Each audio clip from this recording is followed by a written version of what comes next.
Yes. May it please your lordships. My lords, I'll make some preliminary remarks, then turn to the grounds in turn. But as I said before, the shorter journey, spending most of my efforts on ground 2. The preliminary remark, lords, really relates to the aspects of practical comity derived from the history of this case. It's not, of course, my task to criticise the mother for what she's done, but what she has done in terms of the sequence, that is, of the 2 applications made before the English court, one made at the earliest possible moment following her arrival and rejected, the second which formed the basis of the domestic proceedings that were placed before Mr. Justice MacDonald after a period of time. That is the sort of thing that happens, and it's the sort of thing that has happened since the dawn of the present age in terms of comity in international children's cases, which possibly one can say was in the latter 1980s after the 1980 Hague Convention came into force, which was an attempt to launch rival proceedings and make rival applications in this jurisdiction to avoid consequences which had been ordered by or which were consequential on the operation of law resulting from a residence or former residence in another jurisdiction. And in many, many, many cases, conventions and regulations have sought to ensure that that kind of jockeying for position is discouraged. And sometimes it has required domestic courts to take a firm line to stop it. And countless 1980 Hague Convention decisions in the early days are testimony of that. But in this case, things took a peculiar course. The mother, in a short flurry of process in the court in Liverpool, tried to set up, it would appear, a prorogation. That was a blatantly unlikely and, as it turned out, entirely unsuccessful attempt. Excuse my ignorance, Mr. Setchright, what do you mean by a prorogation? Article 12 of the Brussels 2A regulation provided that where all parties were agreed, point 1, and point 2, well, I'm doing this from memory, my lord, we can find it if necessary in the documents. Point 2, where it was in the child's best interests, and the court had to agree it, that in those circumstances, notwithstanding other jurisdictional provisions, a jurisdiction could be conferred. So it's something which is highly attractive to someone who wants to avoid a foreign jurisdiction where the Brussels 2A rules mean that they are saddled with one. So, but in this case, it plainly failed because the important elements were not there, and Mr. Justice MacDonald deals with that, and it's not an element at all of this appeal. No, to say tried to set up is imputing something which has not been investigated. Well, and may I, my lord, hang fire on that until we come to what the French court found. Because not only did the mother seek, with no prospects of success, to use that alleged prorogation before Mr. Justice MacDonald, she attempted to use it in the French court as a means of avoiding the jurisdiction of the French court, as we will see. So when the mother had come to this country, what she did was to take opportunities to cut down on, avoid her obligations to the child heir and to the father in terms of the French order. And there was, as the court has heard, one period of staying contact in La Réunion, but after that it didn't take place. And the mother took the view that she didn't think it felt right, and it so happened that the passport couldn't be located. But, my lords, the father predictably took the matter back to the French court. When he took the matter back to the French court, to the Court of Appeal, from the first of two stratified appeals in France, because your lordships haven't heard much yet about the Supreme Court of France, the Cour de Cassation, and I'm going to come to that. The court heard both the mother and the father, both of them fully represented by lawyers. One of the characteristics of this case, markedly unlike the history in Re E, was this, that the assertions which the mother made and makes in her English domestic proceedings in relation to the reasons why the child should not be in La Réunion one way or another. And I mean that because she is opposed to contact in La Réunion, as well as for all sorts of mechanical and welfare reasons, as well as a permanent placement there. They were also rehearsed by her before the French court. That is something that Mr. Justice MacDonald was aware of throughout the hearing which took place last year. If I was to take my lords, and I know my lords have read it, and so I will have a light rather than a wearisome touch, I hope, to its content, to the supplementary bundle and the French Court of Appeal order, which starts at, for my purposes, at page 84. Just going, you mentioned the order of the proceedings. Yes, my lord. Have we got all the orders that were made? I'm not at all sure that we have. No. No. As has become apparent to me, this is a very pared down bundle. Yes. The parties can provide a lot more if the court wishes. No, I just wondered because the application was made on the 17th of July. Yes. And that led to an order being made by the court in England. Yes. That the proceedings were stayed pending mediation. Yes. That's right. Do we have a chronology as such? I'm not sure that my lord does have an effective chronology. I don't think I've seen one. I don't think so.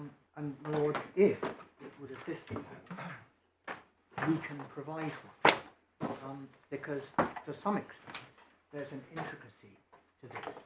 But if I can simplify it, which I'm attempting to do in this opening. Yes. Sorry, I didn't mean to distract you and complicate it. Your lordship is not yet distracting me. Okay. Or at least good not to hear adequately. that. My lord, but the sequence is French order allowing the mother to be the primary carer and removal to England. Yes. Removal to England. Yes. First set of attempt, proceedings. First Yes. attempt by the Yes. mother, battered away by the English court. And then second attempt by the mother, which is on the basis, inter alia, of concerns about the father. And all that happens is that it's adjourned for mediation. Stayed, adjourned for mediation. There never is a determination of jurisdiction at that stage. nor is there ever a formal Article 19 stay. No, only we've got the terms of the order in paragraph 16 of the judgment. Yes. Was that the prohibited steps order was continued. Yes. And that was expressed to be until agreement is reached between the parties or further order. Yes. So, as you say, the issue of jurisdiction at that point in time was not addressed by either of the parties. Is that right? Well, the father made representations opposing jurisdiction, but the order itself, it has to be said, contrary to well-known good practice, simply doesn't address the okay, thank you, yes. Um, Sorry, anyway, you were taking us to the... Counsel of perfection, or even counsel of ordinary practice, would have been that the court identified an issue and probably specified the prohibited steps order as being an order made under Article 20 for the avoidance of any doubt. I have distracted you. You were taking us to what document? Let me do it. I was taking your lordships to page 84 of the supplementary bundle. Thank you. Which is the Court of Appeal. And I was doing so for the purpose of illustrating the points that the mother was running and the points that the father was running before that court. I'm not going to retraverse ground, which is already very well known to your lordships. One is that there can be no substantive challenge to that order. So says the regulation.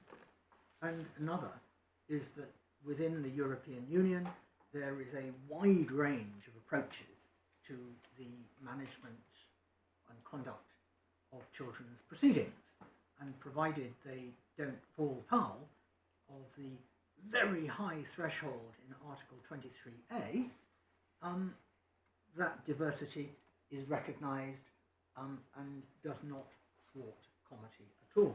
And yes, it is absolutely plain that the court went on to relitigate the question of what should happen.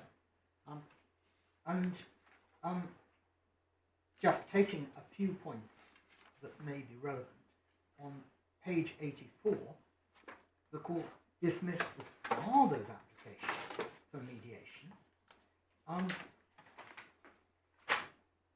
I'm sorry, I'm misleading myself. That's the original order. I'm misleading myself entirely. So, what one sees on page 85 is the father's case, and that's for, in effect, a mirror of the order which had originally been made. That is, him to be the carer in La Réunion, with substantial staying contact with the mother in England and Wales. Just to clarify one, and there is the point which my lord remarked upon about picking up the child and taking the child until the child reaches the age of 5, when airlines it said accept unaccompanied minors. So that was before the French court and could have been litigated and determined by them if that was a problem. My lord, just looking at the words that follow, the words in addition, there might be a confusion there, because under the words in addition there appear the words establish the child's main habitual residence with the mother. If one looks at the French, the word that's been translated as in addition is subsidiairement, and my lords, it's tolerably clear that that is a fallback position. Well, Mr. Haim said alternatively.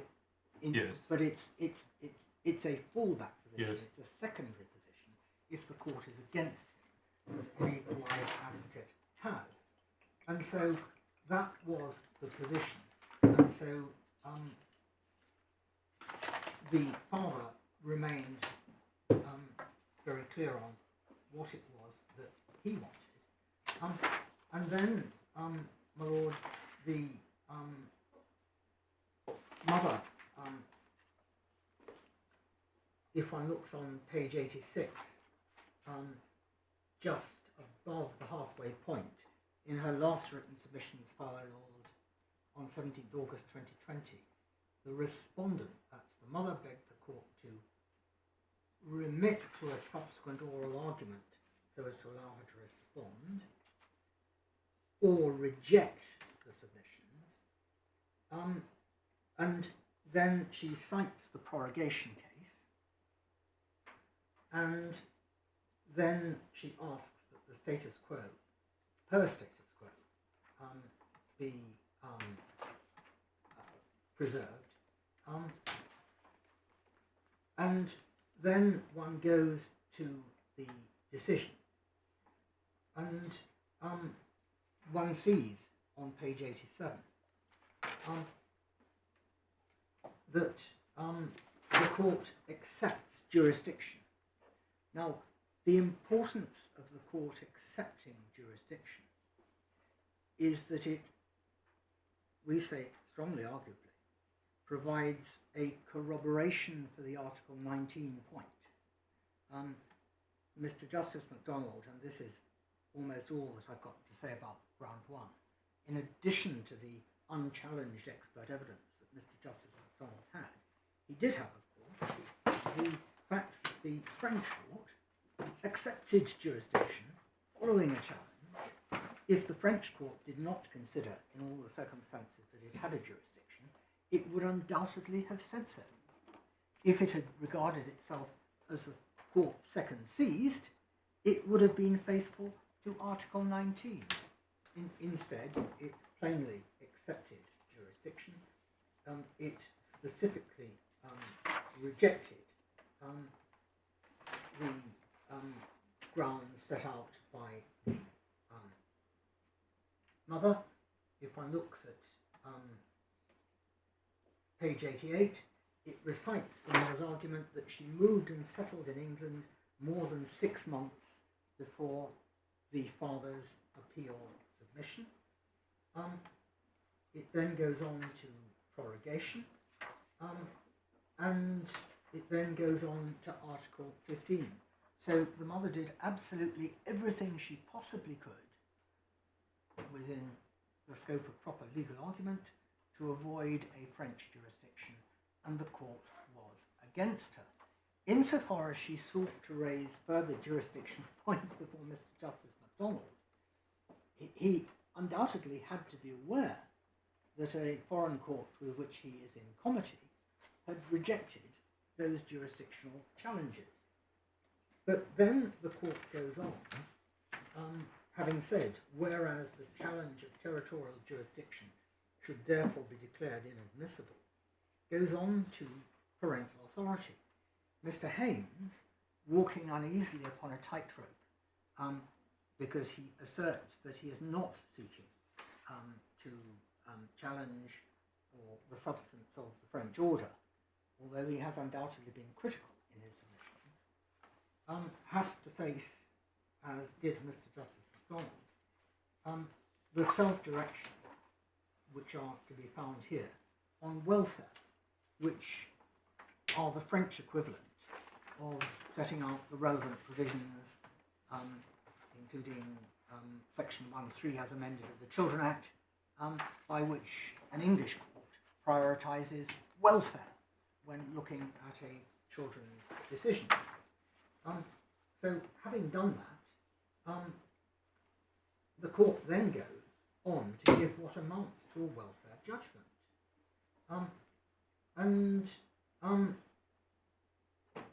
Having summarised what the parties say, the court then engages in what are some pretty trenchant criticisms of the mother. And those are part of the judgment of the court, and they are material that was before Mr. Justice MacDonald.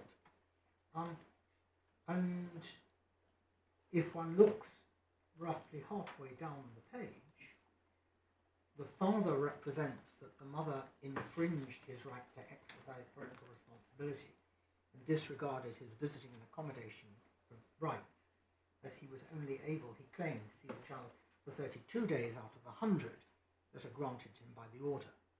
And the mother replied that after 6 months of visiting and accommodation rights, she noticed the child had difficulty adapting and that the child was very disturbed whereas she ascribes failure to comply with the provisions of the order to the father's behaviour. And then the remark, which is perhaps mildly facetious in the way it's expressed, at least in translation, whereas it will be remembered that the mother proposed the visiting and accommodation rights in her submissions to the first judge. In other words, the mother had herself asserted regular staying contact in La Réunion when making her submissions at first instance. She noticed that the child had difficulty adapting, and the child was very, that she seems to have discovered after several months that the child was young and that this could lead to difficulties in adapting. I suspect that the facetiousness in translation is not the way it appears, but it is nevertheless a comment by the court.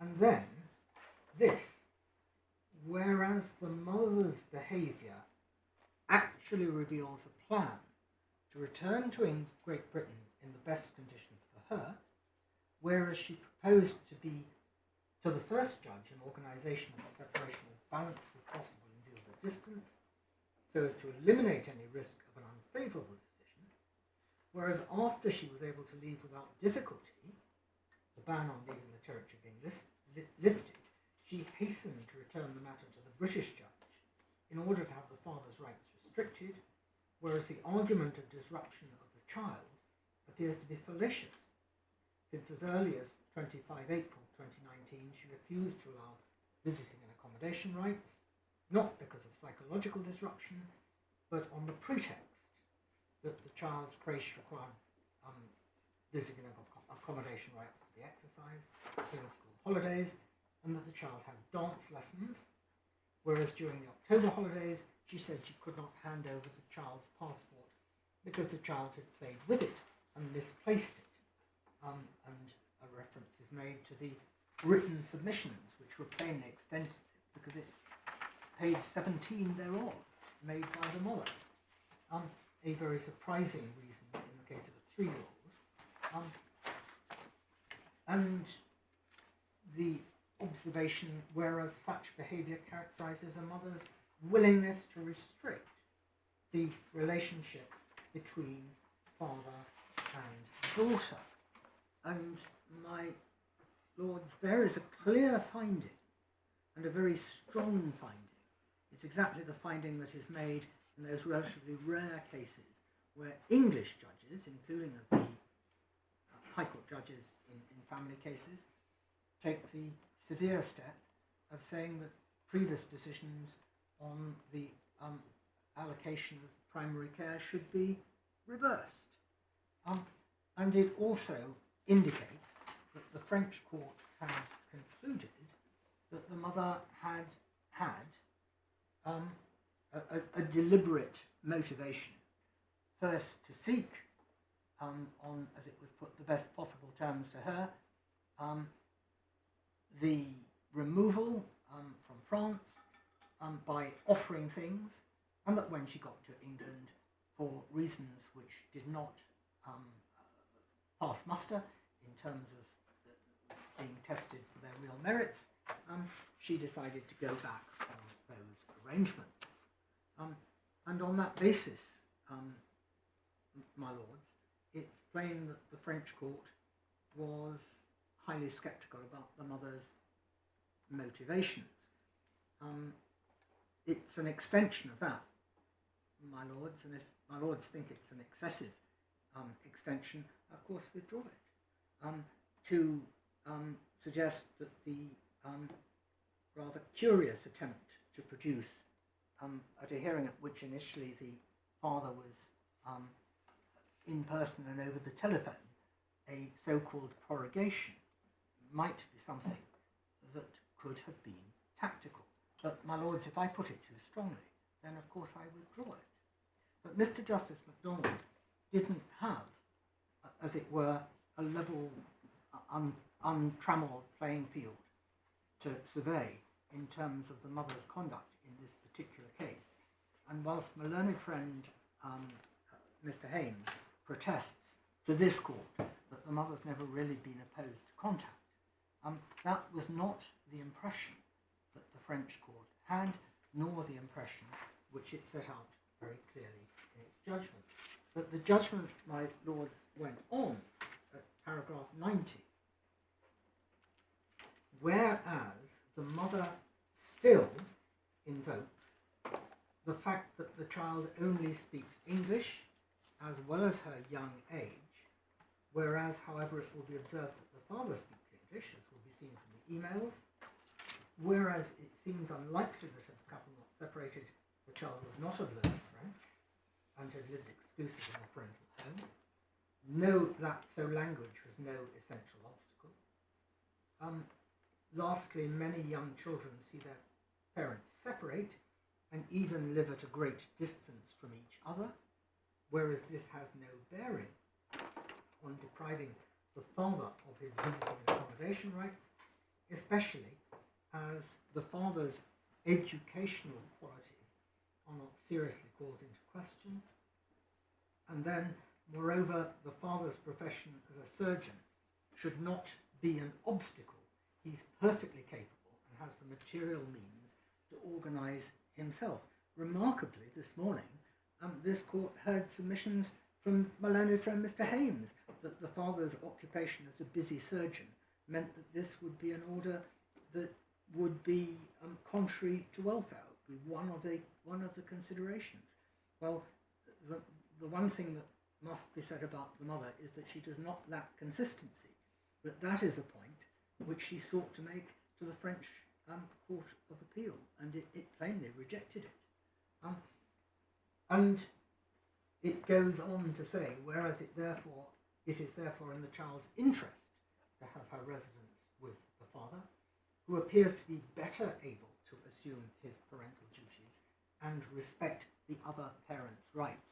And that, with respect, my lords, is more or less exactly the core of the test which an English court adopts when looking at a situation that is broken down, including over contact.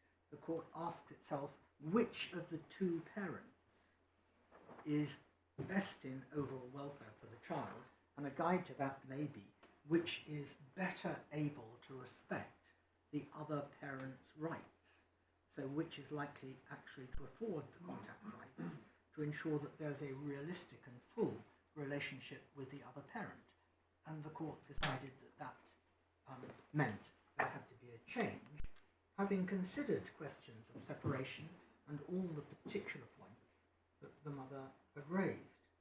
And it went on to say this, whereas the father proposes that the mother exercise visiting and accommodation rights under the same conditions proposed by her to the first judge. So far from there being a complete separation from the mother, the proposal was it was in effect the mirror image of the contact relationship which the father was having. It will be seen that whereas these conditions appear to be in the child's interest and will be fixed as indicated in the operative part, it being specified that given the financial capacities of both parents, the trips will remain at the father's expense. So again, the Mr. Justice MacDonald and this court in the material in support of this appeal has been told that there is a financial inequality between the parties and that the mother just can't afford it, but the French court had said, well, the father must pay, and in terms of contact arrangements, the father will pay. Sorry, must pay. If you look at the order on page 91, the ruling is that the mother comes and picks up the child and takes her back until she reaches the age of 5. Yes. And then that the father bear the cost of the child's transportation. Yes. Yes, Lord. That's the order. That's the order. Yes. At the risk of taking myself out of course, Mr. Hames' approach to his ground 4 is helpful. in that what he indicates is that if the appeal is rejected, there will have to be a further look at the terms of enforcement, because of course the original provisions for enforcement made by Mr. Justice MacDonald have been rendered unusable because of the passage of time.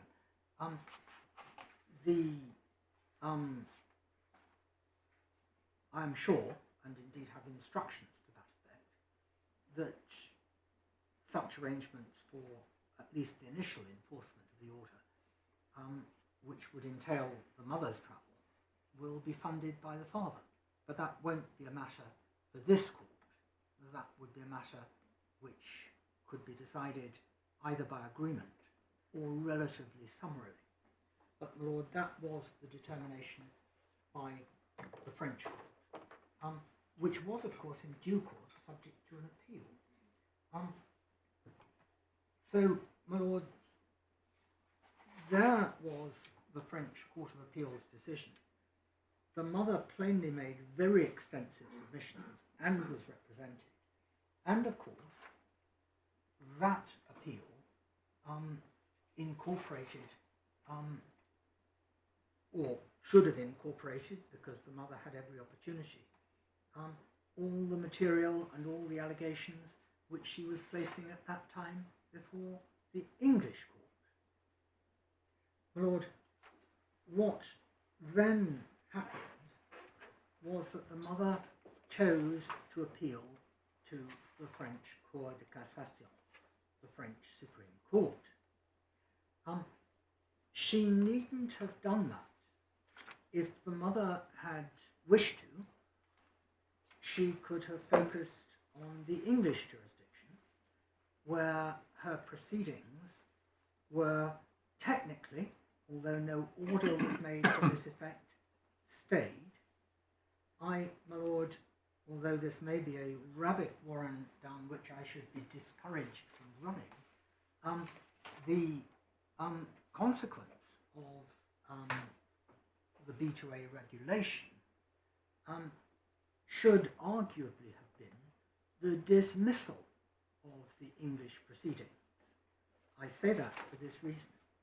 Article 19 provides that where a court is second seized, where there's a doubt about jurisdiction, it's... We don't have a great deal of time. That didn't happen.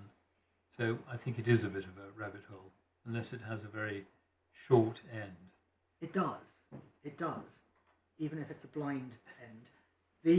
That if the court had understood that the French court had not only rejected a challenge to its jurisdiction, but had taken on the substantive jurisdiction itself, then that should have been the end of the English jurisdiction, because the stay doesn't last forever.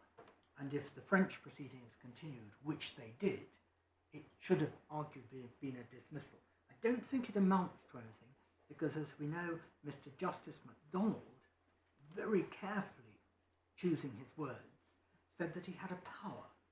He didn't say he had a jurisdiction. He said he had a power in this very unusual case where the proceedings were proceedings which had been defective, arguably, and were, unlike in Re E, where proceedings were issued after the index foreign order, Spanish order, and after the end of any lease. But I'm not sure that anything particularly turns on it, except that it is a different set of circumstances. My lord, can I come now to a document which, with my learned friend's agreement, we handed up to the court in the short adjournment? That's the Cour de Cassation. So the mother appeals. One important fact about this appeal is that it is to the highest court in France. Another is that it is very substantially closer in date to the hearing before Mr. Justice MacDonald. One sees that there was an oral hearing in the French Cour de Cassation, and one also sees that, and it's close to the top of the first page, the mother was granted full legal aid in France, and plainly had the benefit of counsel in conducting the full argument that took place before that highest French court. And what one can do, my lords, is to look at what the mother said. And first of all, on her first ground, the mother made challenges to jurisdiction, and I needn't, I think, linger over them, except that she sought to repeat her arguments, including on prorogation. But it's the second ground that I would commend to my lord, and in effect, that is one which related to welfare, but which also alleged bias in the French Court of Appeal. Might be a bold and unusual step, but she certainly took it. Paragraph little 1, every person's entitled to have their case heard by an impartial tribunal. Then the remarks which I had summarised to your lordships are set out in the ground of appeal, including that her behaviour in fact reveals a real plan to be able to return to Great Britain under the best conditions for her, and so on. And it was said that was incompatible with impartiality. Oh my lord, the French Supreme Court rejected that. But it goes on, my lord, to look at pure welfare. So, 3 things before the Supreme Court.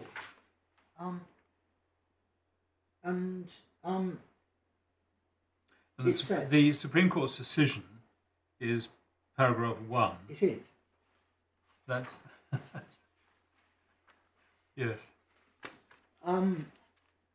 That is more summary by a margin than Mr. Justice MacDonald's decision, which of course I will come to.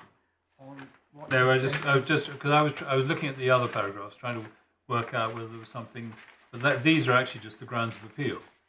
They're summarised as a part of the order. Yes. Which contains well, the judgment. These in law produced by. In the continental manner. All I might say is that I don't know, lords, whether how the French Court of Cassation works, but my experience goes back rather a long way. It goes back to before the Supreme Court, when, as my lords may, I can't really say that with the security I once did. I was going to say, as my lords may recall, in the old House of Lords, leave hearings were often oral, but the decision would be leave refused or leave granted, here are directions, whereas now one gets a little more out of the Supreme Court justices. But, my lords, what is absolutely plain is that the final tranche of arguments are welfare, and a protestation that the mother didn't seek to prohibit the father from exercising rights of access, but prevented him from systematically subjecting L, then only 2.5 years old, to repeated long-distance flights, and that it was not a decision which was consistent with best interests, and the summation finally emphasises the bond with the mother. Essentially, the points only 7 months before the hearing, before Mr. Justice MacDonald, are the same in character. And so when the case comes before Mr. Justice MacDonald, there is, with great respect to those who were using their best endeavours, absolutely certainly on the mother's instructions, to avoid the French order, there's a scattergun approach, bringing in all sorts of things, not challenging the expert evidence, not challenging the fact of the case, and, my lords, we say that there are problems with ground one which are simply insuperable. And I'm not going to say more unless your lordships would like to interrogate me upon those. But that, rather curiously, there was no attempt to run an Article 23E case. I say rather curiously, not because I'm saying it was wrong, but because it is being run enthusiastically before your lordships. We raised Article 23E lest it be forgot, but of course reminded Mr. Justice MacDonald that Article 23E was not being advanced. The reason, arguably, why it was not being advanced was because there was no order, therefore quite different from the situation before the Court of Appeal in Re E, where there had been an application made in proceedings which were potentially quite straightforward and appropriate, not stayed, not defective, and Mr. Justice Russell had in fact determined that application and taken it first. Whereas in this particular case, the proceedings were in an anomalous condition for the reasons which I referred to, and which may or may not be referable to a rabbit hole.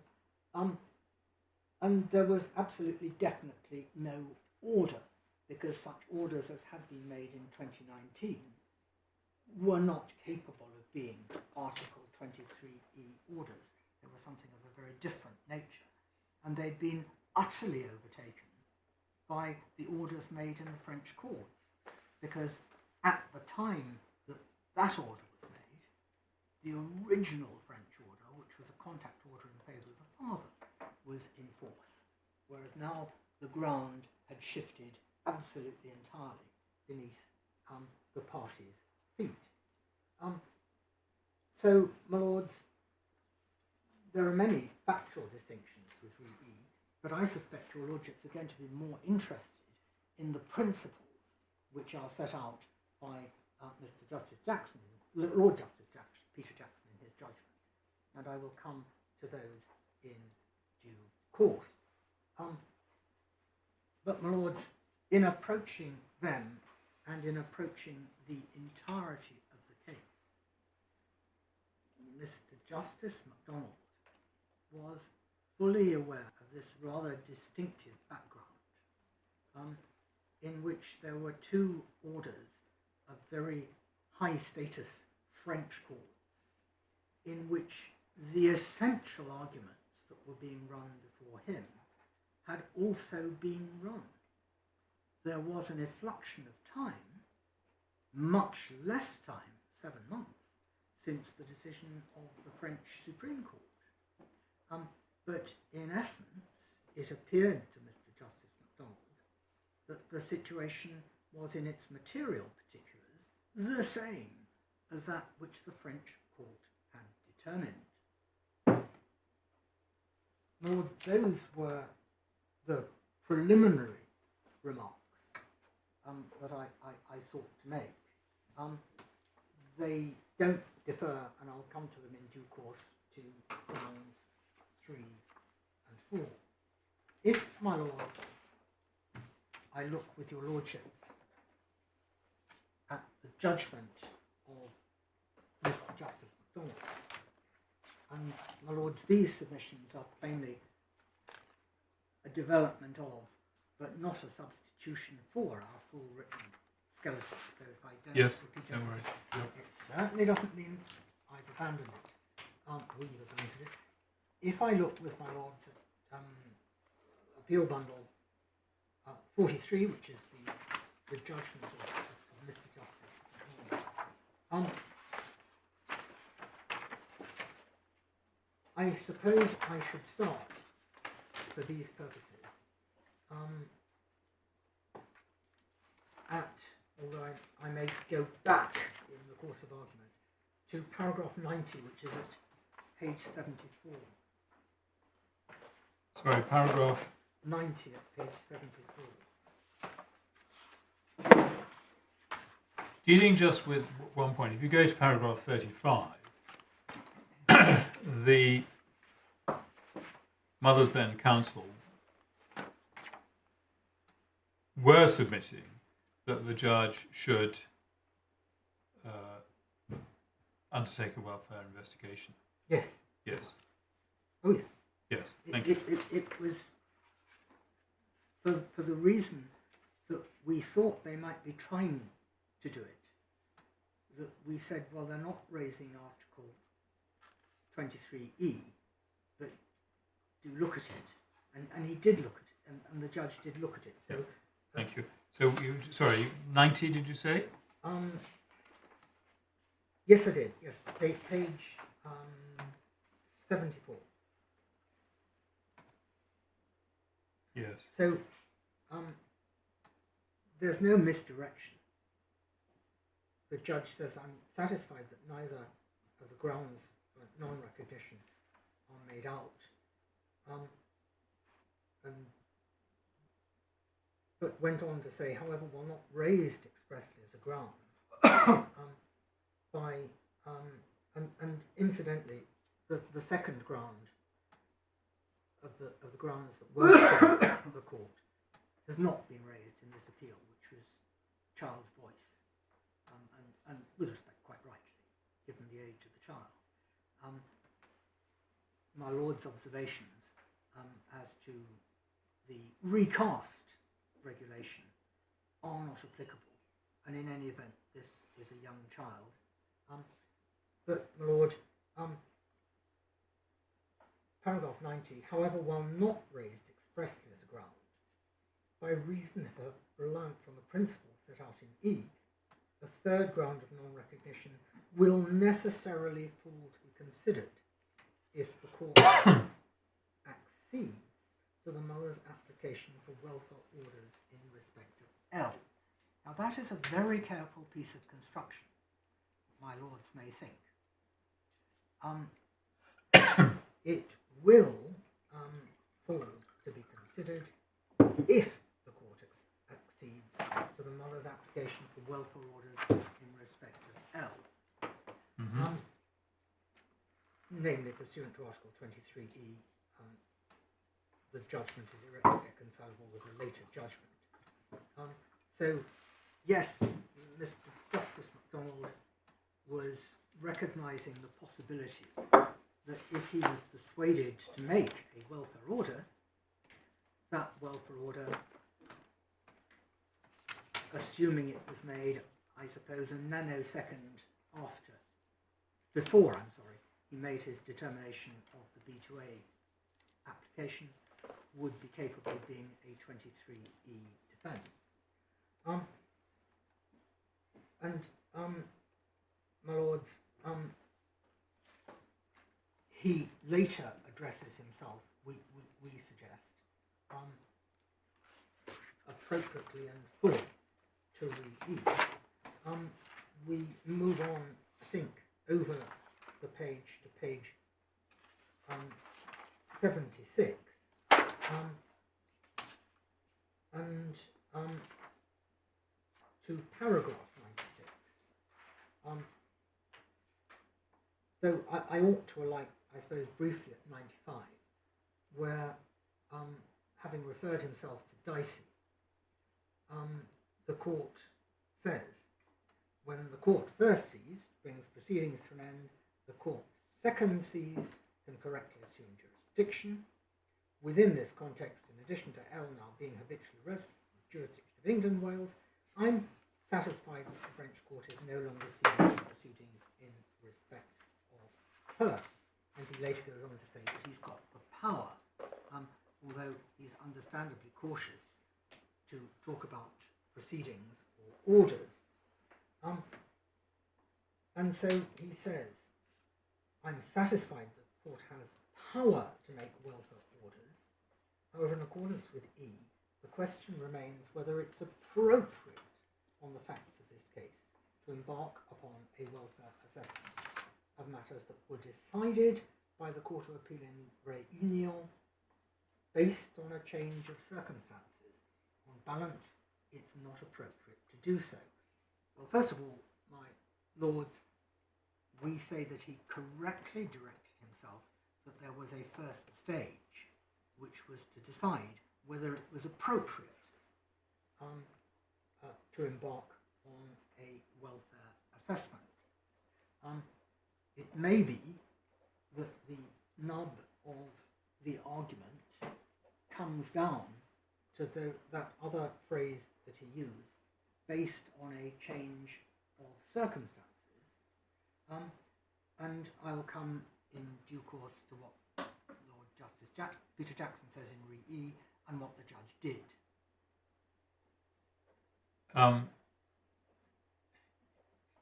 You've stopped at 96. No, I'm going to go on. You are going to go on. Absolutely. Okay. Right. But I'm taking it stage by stage. Yes. And saying so far, absolutely in accordance with correct practice, no errors, subject to the court's consideration of those particular words, which is said by my learned friend Mr. Hames, are a fettering of jurisdiction.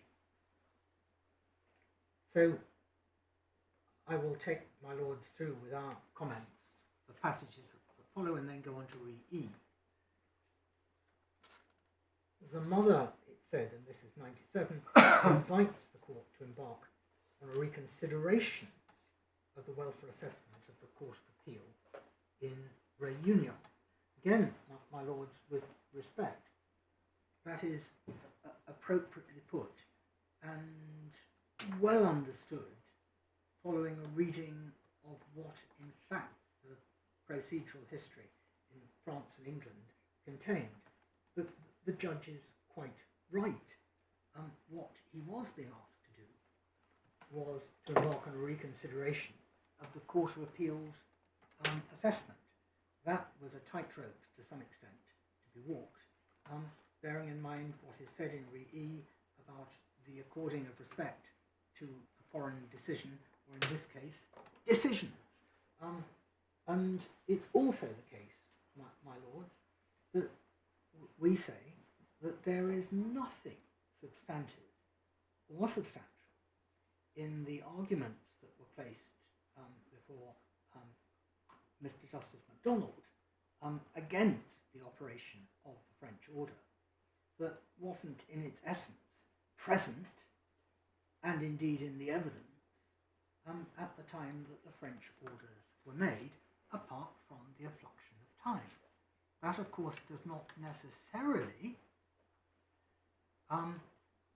sanctify the use of the term based on a change of circumstance, and I'm going to come to that. But it may be that there isn't a distinction on the facts of this particular case, because no substantially new points have been raised by the mother apart from the effluxion of time. He goes on in 97. That assessment was that it was in Elle's best interests to move to the care of her father in circumstances where her mother was not permitting Elle to have contact with her father to be assessed by the French court in her best interests, and in circumstances where it was not accepted that the father was incapable of meeting Elle's needs. Well, all that and more is contained in the French order. Within this context, and with the full participation of the mother in the proceedings, the court, that's the French Court of Appeal, ordered that Elle should live with her father and have contact with her mother.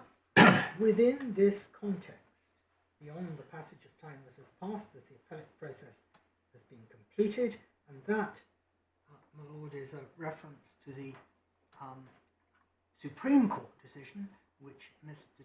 Justice MacDonald was fully aware of, it is difficult to identify any change of circumstances that could ground a proper reconsideration by this court of the French order based on a change of circumstances. Or one might say, my lords, in the circumstances, at all. We would say that the judge wasn't in practical terms fettering himself in the least, because there was no substantial evidence that he was not putting into account. He heard all the submissions and in effect he rejected them as being a situation that was, but for the passage of time, unchanged from that considered and determined by the French court. And it was, of course, not for him to redetermine unless there was some good reason, including a welfare-based reason, why he should.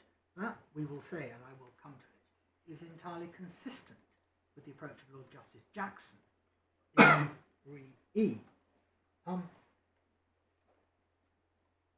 lords, he went on, the father is still without the substantive contact with L ordered by the French court, and within that context L continues to be deprived of a full relationship with her father.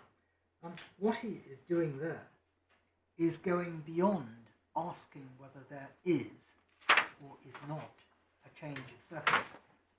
There the judge is looking at the headlines of the welfare situation and the principal points. So he's going beyond simply, is there a change? No. He's saying, and this is the position in welfare terms. So a father who remains without contact, and within that context, a child who is deprived of the full relationship contemplated by the terms of the order, and offers of contact which don't reflect, they don't, in fairness, come within a country mile of the level or nature of contact which the French court considered to be in L's best interests, and then beyond her own statements relating to matters that would have been substantially within her knowledge at the time of the hearing before the Court of Appeal in La Réunion, and indeed we interpolate before the Court of Cassation, the mothers adduced no additional welfare evidence before this court to suggest that the conclusion needs revisiting. That is not, again, not saying merely there's no change of circumstance, but is saying there is not before me any welfare evidence that would bear the burden of persuading the court to reconsider. The judge undoubtedly read everything that the mother had to say, and the mother didn't have to say anything, I think, that is not also before this court. What about the mother's statement? That was additional welfare evidence. My lord, is your lordship referring to a statement that was not before Mr. Justice MacDonald? I don't think so. No. If Are there any? If there was a statement that was before Mr. Justice MacDonald, Mr. Justice MacDonald will have considered it. No, but he says no additional welfare evidence. The mother's statement, it might be said, contained additional welfare evidence. In other words, additional evidence relevant to welfare issues. But with respect, my lord, without being to be seeking to be overly constructivist, what the judge says is this: the mother has. He doesn't say the mother has adduced no additional welfare evidence. Full stop. The judge says the mother has adduced no additional welfare evidence before this court to suggest that the conclusion of the Court of Appeal in Réunion, that father could meet Layla's needs revisiting due to a change in circumstances. So he plainly did have welfare evidence, but it wasn't welfare evidence that was enough to cause him to form the view that he need revisit. And he also does refer to her own statements, he does. beyond her own statements relating matters. Yes. So he accepts that she did make Absolutely. statements which constituted welfare evidence. Yes, but not sufficient. Well, I think the point he's making is, well, she would have known all that at the time of the Court of Appeal in France. And of course, in her 17 pages of submissions, no doubt, because we can see that she made out a welfare case with some vigour, no doubt the court either did have those arguments or could have had those arguments. The judge had his balance, his re-e balance, between respect for the order and respect and comity, and a careful interest in whether there really was something which tipped the balance in favour of revisiting welfare.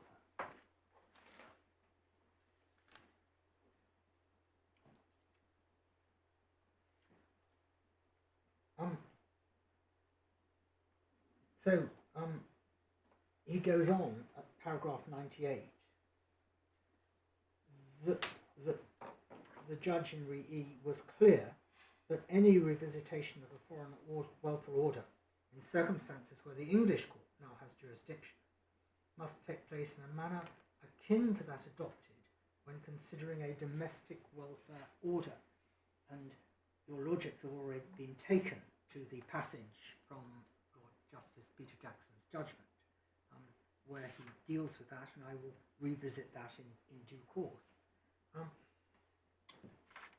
Namely, by asking whether there has been a change of circumstance sufficient to justify a different welfare conclusion to that reached by a foreign court. If one excises the words where there has been a change of circumstances and simply says the court should look to see whether there is anything which is sufficient to justify a different welfare conclusion, does that significantly devalue or change the conclusions which Mr. Justice MacDonald has made, given the facts of the case, given the nature of the evidence? We say, my lords, not. For the reasons set out in the foregoing paragraph, I'm not satisfied that such a change in circumstance is justifying reconsideration of the French welfare order has occurred, and I won't therefore revisit it. If one views the judgment as a whole, one can then look, and not necessarily sequentially, because these matters must have been in the judge's mind also, at the passage that follows. Paragraph 99.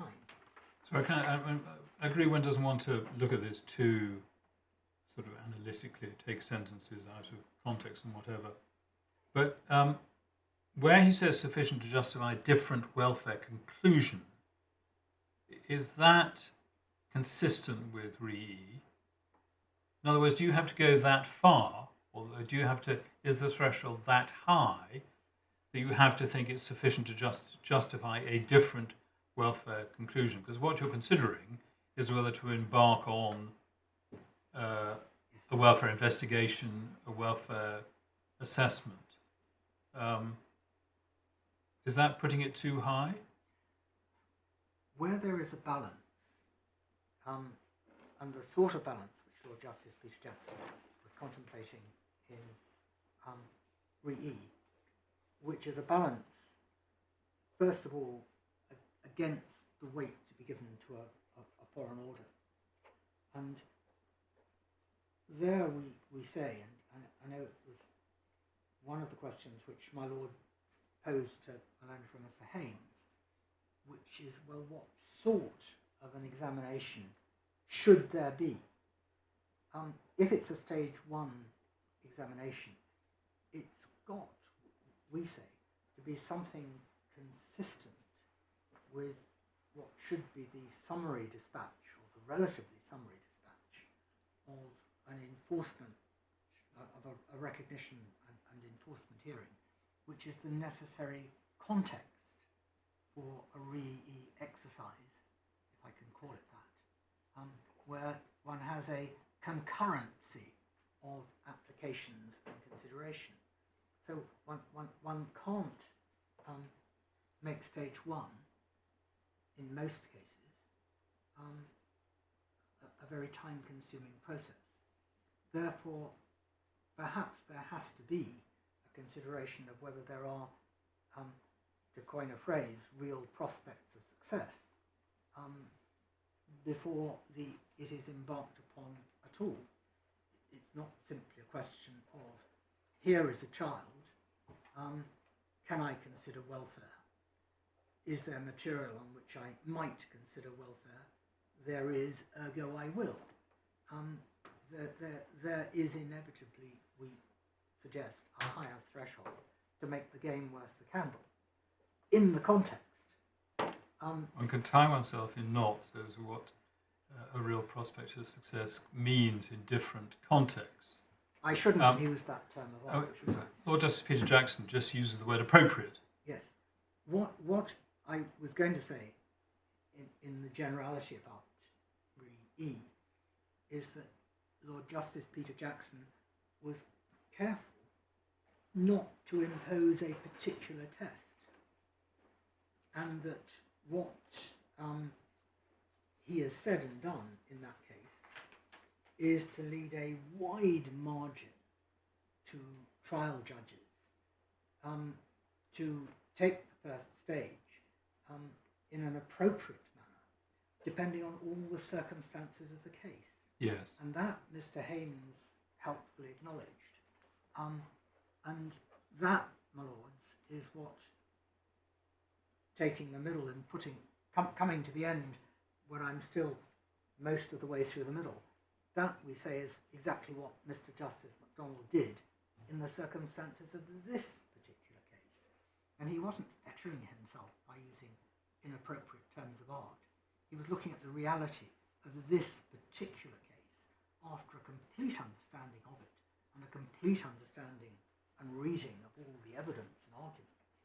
Coming back to the phrase that I asked you about, sufficient to justify a different welfare conclusion, yes. Do you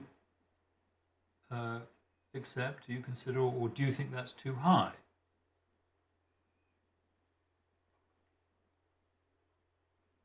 Too narrow? Well, my lord, I'm hesitant, as your lordship can tell, in answering that question, because that would set a narrower test, potentially. This would. There's a very broad discretion which judges have following Re-E in how they approach it. If I put it in this way, if Mr. Justice MacDonald had demonstrably ignored something so significant, so clear, that it would make an impartial judicial observer say, well, that's something which the French court couldn't possibly have contemplated.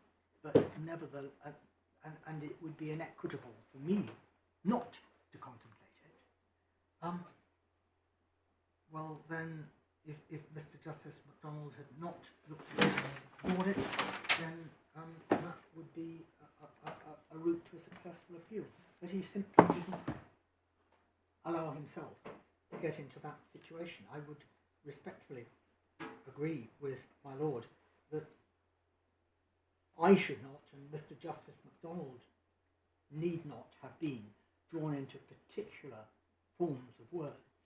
It's the general nature of the exercise which he performed, which was an evaluative one, and it meets the spirit of Re-E. I hope your lordship doesn't think that that's an entirely avoidant answer. Probably it's an answer in the negative. No, I'm not saying that the test was too high or too low. It was an appropriate approach which the judge had, and that with respect, I shouldn't, and this court shouldn't, become hung up on the words change of circumstance when it's apparent that he looked at everything.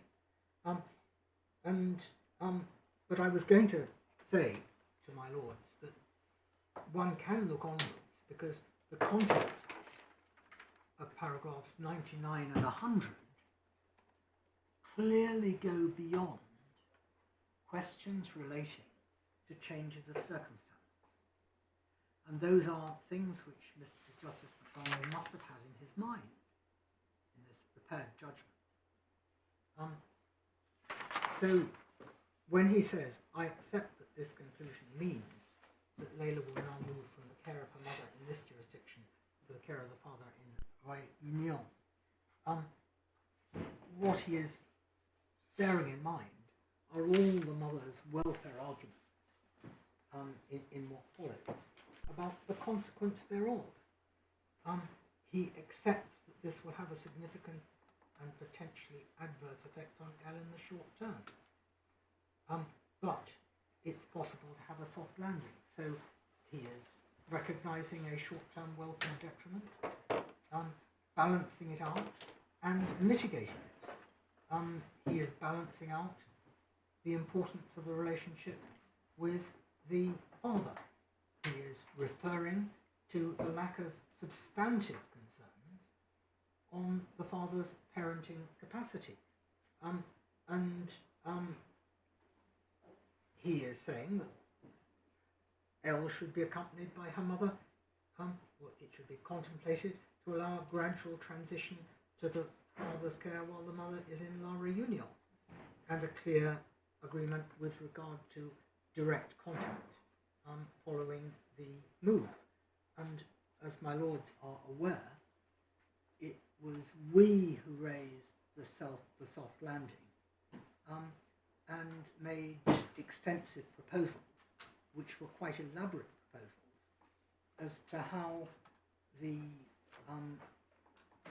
transition could be effected during the winter school holidays in La Réunion, with the mother going out to La Réunion, and at the time, I have to say, no difficulty in her travelling to La Réunion for this purpose was in my recollection raised, and I am not sure, my lords, that a holiday visa requirement is something that comes into force until late 2022, so far as our French former fellow members of the EU are concerned. And, my lords, a temporary travel to France is not something which appears to be challenging in terms of the formality to the majority of the travelling population of this country. So that wasn't raised.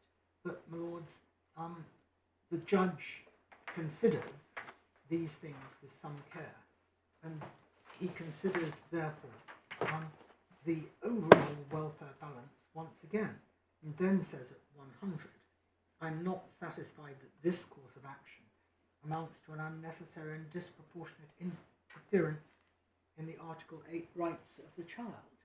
In doing so, he is, of course, also referring to a welfare balance. English judges, I know that my Lord Justice Moylan knows this as a trite piece of process. English judges in public law and private law cases often self-direct themselves on the face of their judgments in terms of Article 8, but Article 8, particularly in private law cases, involves a balancing of rights and obligations. In this case, irrespective of the existing French orders, the judge gives himself a check on Article 8, just as he's done in the previous paragraph on general welfare. It is unrealistic, my lords, with respect, to imagine that Mr. Justice MacDonald didn't have these matters in the forefront of his mind when looking at whether or not to embark upon a welfare inquiry and whether it was necessary. He then says,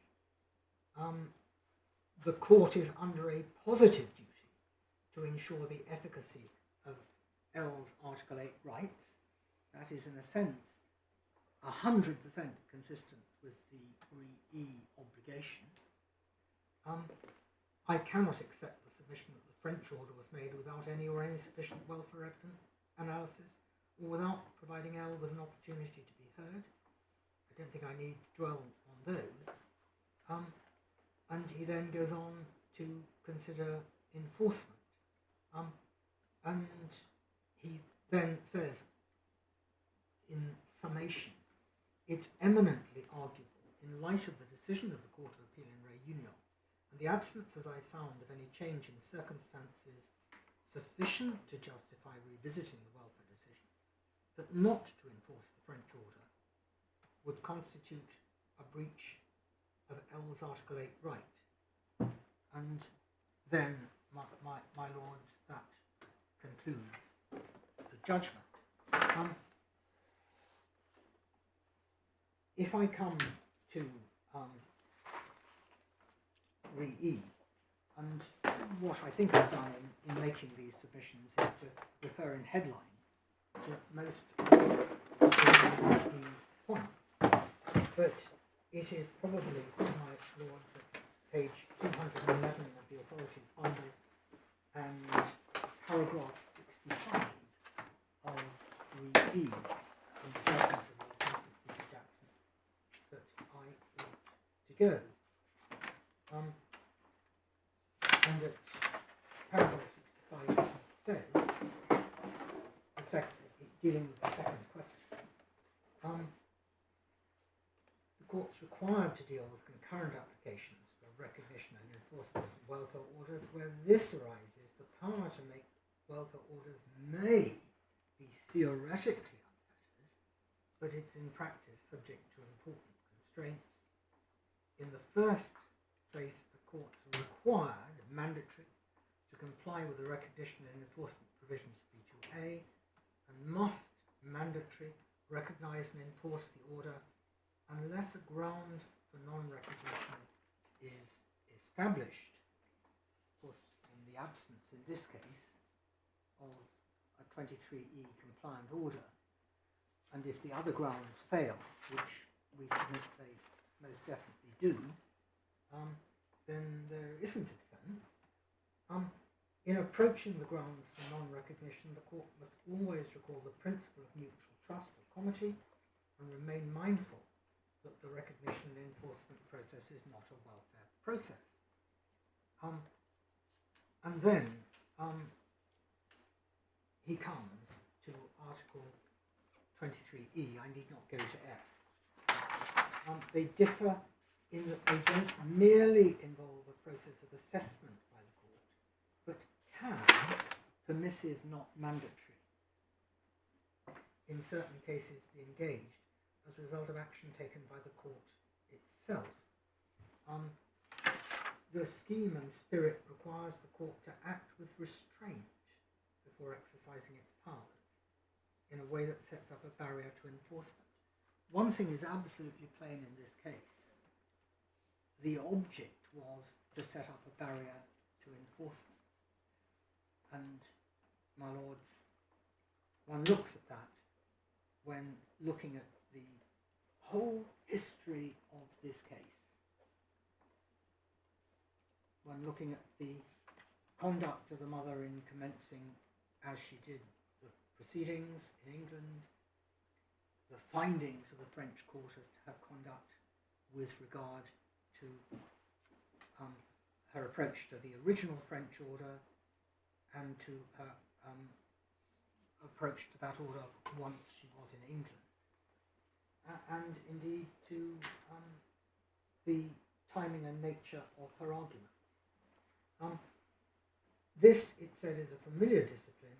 To take the purely domestic example, and we've always been taken to it. I think we have.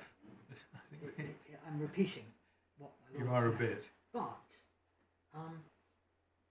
if ever there was a case, this is a paradigm case of this occurring. Re-E was very different indeed. Re-E was older children who were expressing clear views, for example, and it wasn't a case where there was quite such a a striking similarity between the arguments advanced before Ms. Justice Russell and matters which were plainly central to and considered by the Spanish court, nor was there the intricate history and the Article 19 and jurisdictional problems. And so, my lords, when one looks at what he says, that is the attempt to avoid enforcement, is met by an application to vary the order without there being any real change in circumstances. And the court has the power to get a variation application, but is likely to see it for what it is. Well, my lords, one can see where Mr. Justice MacDonald got the phrase. What he was undoubtedly looking at was the reality of the situation, and we say he was compliant with the spirit of everything that Lord Justice Peter Jackson said in 3B. Without reading it out again, the passage goes on over the page, looking at the undesirability of allowing things to proceed to a full hearing, because this would involve an inappropriate relitigation of issues. Children's cases are moving objects involving human subjects, and one does see in this case an element of prevarication, and prevarication is contrary to the interests of children. There is a postponing of the evil day. One saw it in the timing of this appeal, where, as we have put in our skeleton argument, there was an opportunity for negotiation on the terms of the soft landing, for example, and the response was very limited. Things are now being said that had not necessarily been articulated at that stage. And for example, the father has indicated now that he's certainly prepared to pay for the mother's return travel to La Réunion, if that is sought. It wasn't said that that was required at the time of the negotiation. And my lord, Mr. Justice MacDonald will have had that, as well as comity and as well as welfare, very much in mind when looking at his move onwards to enforcement, having, he thought, ensured that there would be sensible discussion about a soft landing. My lords, the third ground, the public policy ground. Before you move on, if you look at paragraph 73 in Re E, Yes. that's where The summation. it is, Yes. and that's the guidance given as to Yes. the approach the court should take. Yes. And first of all, power to make, Yes. and the answer is yes in this case, the court had power to make. Yes. And what this appeal is, under ground 2, essentially focused on, is whether the judge properly determined the second question. If there is power, to what extent is it appropriate on the facts of the individual case to embark on a welfare assessment? Yes. And we say that that's an exercise, but transparently. And your submission is, as you know, what's being said on behalf of the mother is the judge took an improperly narrow approach to his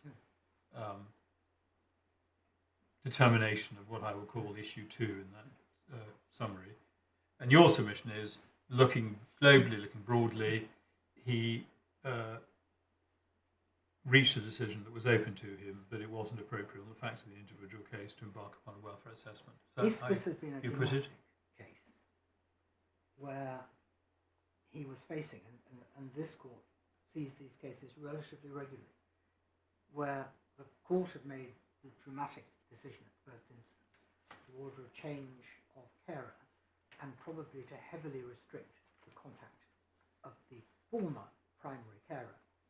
And there was an impassioned plea to this court to stop that because something allegedly dramatic had occurred. That sadly happens a lot of the time. This court tends, at least in our experience, to look with considerable scepticism at what is actually being said and to put it into context, to see if there is any real substance to it. If there is real substance to it, of course it will be considered. But if, in essence, the protestations are more or less the same as those that were being made in the order that is disliked but cannot be appealed, then the court won't say there should be a stay on enforcement of the order and a reinvestigation. That is the position that Mr. Justice MacDonald, recognising how, not my word, not his, draconian the original order was, he looks at the root of the effect of that decision. He looks at Article 8 and he looks to see what the real position is in terms of the arguments being set forth, having considered everything. And he says, well, no, in all the circumstances, this doesn't justify me doing that which Lord Justice Peter Jackson says should be looked at, but of course not necessarily done. And it's consistent with paragraphs 1 and 2 of paragraph 73, subparagraphs 1 and 2 of 73. So, my lord, we say it's adequate because there is such considerable flexibility. My lords,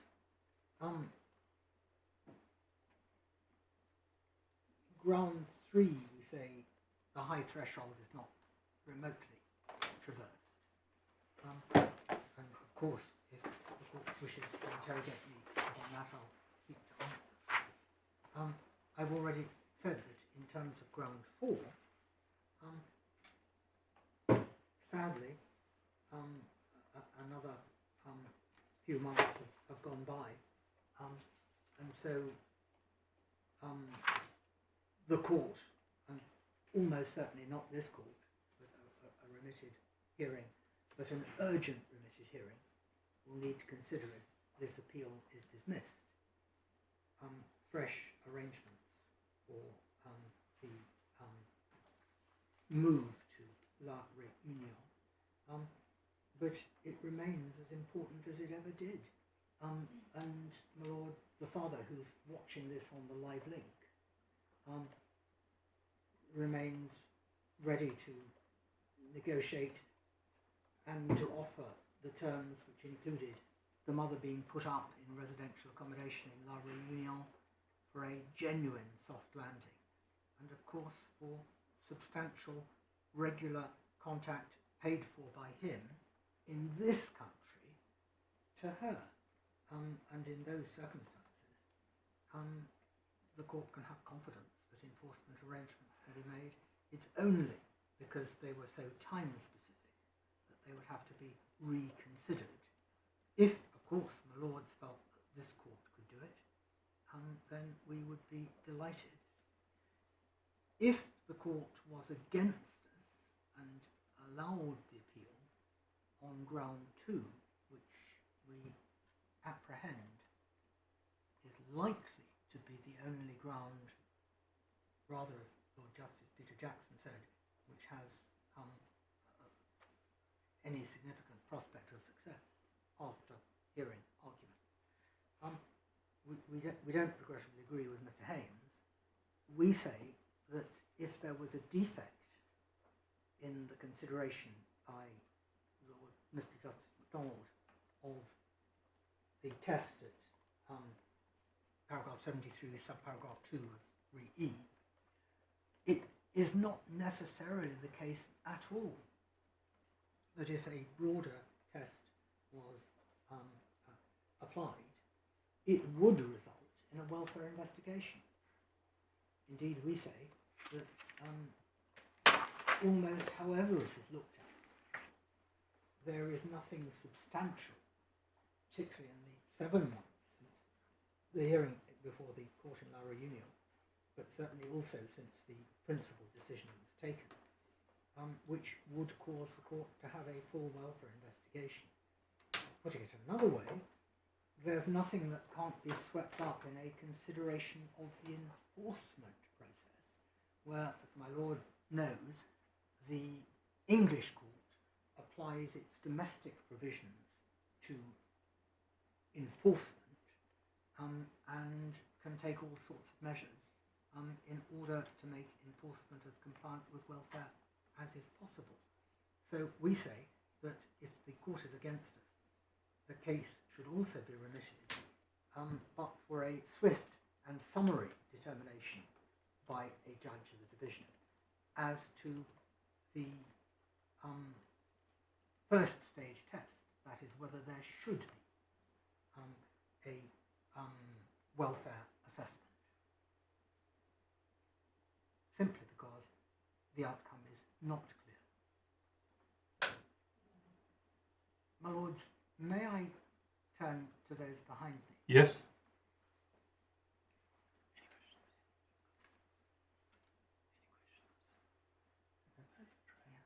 Anything else? My learned junior is concerned that I should make it very clear that the father would pay not only for travel but for overnight accommodation in La Réunion. And he will, if there really is a difficulty, assist with the mother obtaining the necessary visas. Those are really matters for the enforcement stage, we say, in terms of their proportionality to the issue and in particular to the test at 73 subparagraph 2. My lords. Thank you. Thank you. Yes. Mr. Haynes. Thank you, my lord. First point is that if my lords would be assisted by a chronology, there was a chronology prepared for the hearing before Mr. Justice MacDonald. I think it was agreed, and we can furnish that if that assists. Thank you. Yes. My lord, it's regrettable that the appeal document from the Cour de Cassation didn't make its way into the supplementary bundle. Right. But my lord will observe that essentially all the information that this court has, indeed anyone has, from that document is that the appeal was dismissed. Otherwise, it's merely a recital of the grounds of the appeal without giving any detail at all as to the reasons that that Supreme Court relied upon in making that dismissal decision. Essentially, it appears that they ruled that the appeal was inadmissible and there were no grounds for quashing the earlier decision. So for the purposes of the test at subparagraph 2, paragraph 73 of Re-E, very little can be gleaned from that. My lords, we say it's abundantly clear, as the judge recites at indeed paragraph 35 and then paragraph 76 of his judgment, that the Re-E ready-made solution in all its glory, which includes the use of Article 23E, was before the judge and he considered it. I've already made an acceptance that I can't make the same submission in respect of the challenge to the French expert. Can I perhaps just trouble my lords just to go back to the judgment of Mr. Justice MacDonald, and in particular paragraph 78. I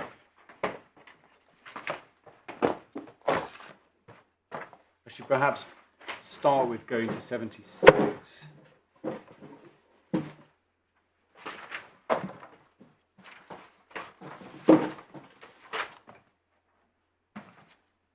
Where he sets out in some detail some of the relevant passages from Re-E, including the crucial paragraphs I think it should be 73. I noticed that there was a typographical error in the numbering. Sorry, paragraph 77 of the judgment. In fact, my lord will see Yes. two. Yes. 73. It's essentially the drawing the threads together, Yes. drawing Yes. these matters together. Yes. And subparagraph 2 is the test there. Interestingly, he doesn't refer to paragraph 76, which was my lord's summation of the ratio of. Well, that I think decision. actually 73. I think I was wrong. I think 73 Yes. is more of the ratio than 76. Yes, 76 deals with the outcome of that case. particular Exactly. appeal, but I Yes, respectfully, yes. Yeah. of course, accept that it's 73, and in particular, subparagraph 2, where I think I join with my own friend in making the point that Lord Justice Peter Jackson was rather circumspect in the way that he described this part of the test, is simply using the word appropriate. My lord, that seems to be... That doesn't tell us very much. No. Because if you postulate the alternative that you should do it when it's inappropriate, it's obvious nonsense. So you should obviously only do it when it's appropriate. Well, appropriate by what yardstick begs the question. My answer to that is, whilst, of course, as we discussed before lunch, there has to be some element of mutual respect, there is also the element in all council regulation decisions that at the very least a child's welfare must be a primary consideration. And my lord knows that our submission is that Mr. Justice MacDonald cast the decision and indeed the test far too narrowly. And my lord, the key to that, paragraph 97, is the way that he describes what the mother was inviting him to do, using words such as reconsideration of the welfare assessment.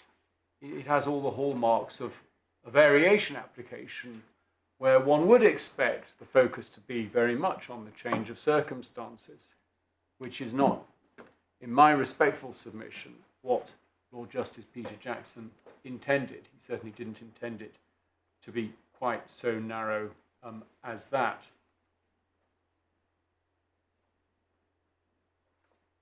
My lords, I don't accept that the only change that the mother can refer to and rely upon in advancing a change of circumstances is simply the effluxion of time.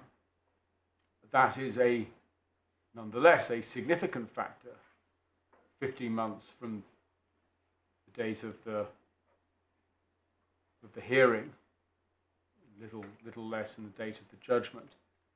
It is a significant period in this child's life, but the child had also started going to reception and had made other inevitable advances in her life, some of which were in the written evidence before Mr. Justice MacDonald, who, although he says, and I accept that he does say this, refers to the statements that the mother relied upon, he does not in detail, and certainly not in the detail that one would expect of him or indeed any other judge, to go through and deal with and consider and analyse and balance the various pieces of welfare evidence that the mother raises in those statements. I don't propose to repeat them at this stage, as I did so before the short adjournment. My lord, in considering the question of mutual respect and how a court should respect the decision of the other European judge in the interest of comity, and looking at the way that Lord Justice Peter Jackson puts it in 73, respect for the findings and showing restraint, my lord, that might mean in any given case that any findings of fact, for example, about past abuse, past domestic violence, past harm to a child, may not be reopened, particularly if the evidence for those findings is mainly from witnesses, lay or expert, in the other jurisdiction. But mutual respect doesn't require or oblige a court in the requested jurisdiction, so the second jurisdiction, we would submit in not giving a full and detailed consideration to the circumstances or the factors of the case, circumstances of the particular child, as they appear to the judge at that time. Well, Lord Justice Peter Jackson clearly contemplates that it can be appropriate in certain cases not to embark on a full welfare appraisal. If the welfare appraisal is, I didn't harm the child, when a foreign court had found that I had, that's one thing. But to make an argument that harm would befall a child because of what is intended now at the time of the welfare determination is quite another. So it simply depends on the circumstances. But it can't just be a distinction between factual findings as to something that happened in the past and future. I mean, suppose the only issue between the parties was whether it was in the interests of a child of Earl's age to take 14-hour flights between England and La Réunion. And the French court had looked at that in great detail and said, we're satisfied, although this will cause a little bit of upset to her, it's fine. The English court wouldn't be justified in reconsidering exactly the same question on exactly the same material. Or on that sort of question, given the consequences, which is an important factor, I would submit, then probably not. I wasn't trying to postulate a test. I was giving examples, perhaps of different scenarios which would plainly fall, I would submit, on either side of the line, where the line is to be drawn between appropriate and inappropriate. And I submit that, frankly, at the end of the day, it's an assessment of what is appropriate, given the facts of this case. Is it appropriate for this child in these circumstances, given all this court knows about her background? She's lived in England, is English speaking, is cared for by her mother, hasn't been to La Réunion for some time, for it simply to be accepted from a welfare perspective that it is not now appropriate to consider what should happen to this child.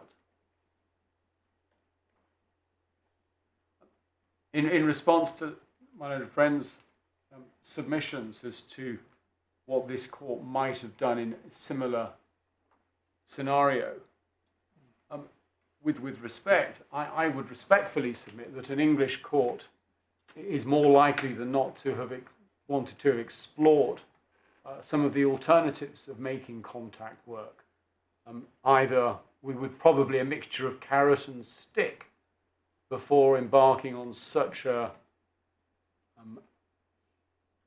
potentially traumatic and hard-nosed outcome, such as changing a child's main carer, particularly given the geographical distance between the two carers and the inevitable consequences that would make. And in response to my Lord Justice Moylan's point about looking at outcome, my Lord, it's one thing for a court to decide it's not appropriate to look at air flight times. It's quite another for a court not to rule it appropriate to look at something that has such a long-lasting, not just a short term, to echo or to challenge Mr. Justice MacDonald, not just a short-term impact, but a long-term impact on a child. And an English court, in considering whether it's appropriate to investigate welfare, may very well have in mind that there are more proportionate, lesser, traumatizing steps in making sure that contact works before making that, with respect, weapon of last resort of changing custody. Well, Mr. Setright called it a draconian order. Yes, I respectfully agree.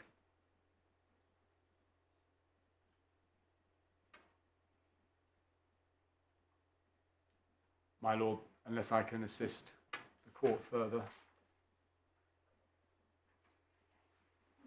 Sorry, I'm being behind. Yeah. Will my lord give me a moment Yes. to see what this is?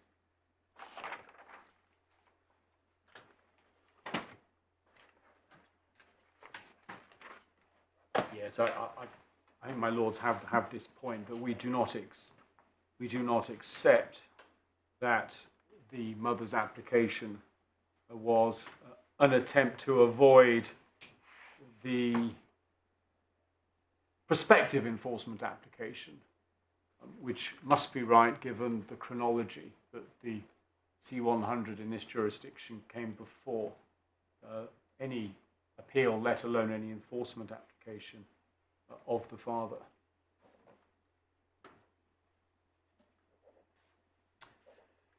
Thank you very much. We're going to reserve judgment.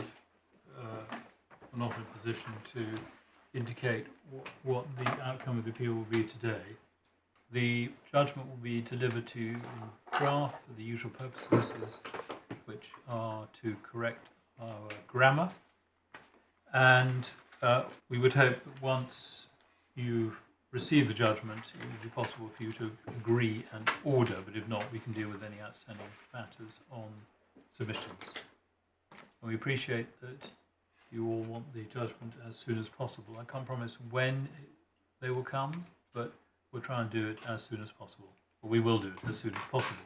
So unless there's anything else, that concludes today's hearing. Thank you very much. Do my lords want the chronology? Please. Yes, we'll do. Thank you.